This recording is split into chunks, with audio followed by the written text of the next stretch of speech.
Hello friends, আমি আজকে চলে এসেছি একটা পার্টি মেকওভার নিয়ে। তো ও আগের দিন আমার কাছ থেকে পার্টি মেকওভার নিয়ে ওর কেমন লেগেছে, ওর এক্সপিরিয়েন্সটা একটু শোনো তোমরা। আর আজকেও কীরকম লুক চাইছে সেটাই বলো পায়েল, তোমার কীরকম লেগেছে আগের দিন সেজে? আগের দিন আমার খুবই ভালো লেগেছে এবং সবাই প্রশংসাও করেছে, তো তার জন্য থ্যাঙ্কস। ওয়েলকাম। আর আজকে কীরকম কী লুক চাইছে একটু বলো। আমি চাইছি চোখটা না আমার খুব একটা সাজে না, তো আমি চাইছি চোখটা যেন একটা ব্রাইট লাগে, মানে খুব সুন্দর লাগে চোখটা। বাকিটা তোমার উপর তুমি সাজিয়ে দাও। আচ্ছা ঠিক আছে, চলো দেখি কীরকম কী করতে পারি, পরের ভিডিওতে দেখা যাচ্ছে।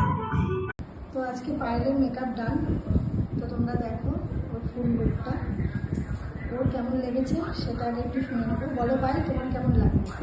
আমার খুব ভালো লেগেছে, আমি যেটা চেয়েছিলাম আমি সেটাই পেয়েছি। তুমি স্যাটিসফাইড? আমি খুব স্যাটিসফাইড।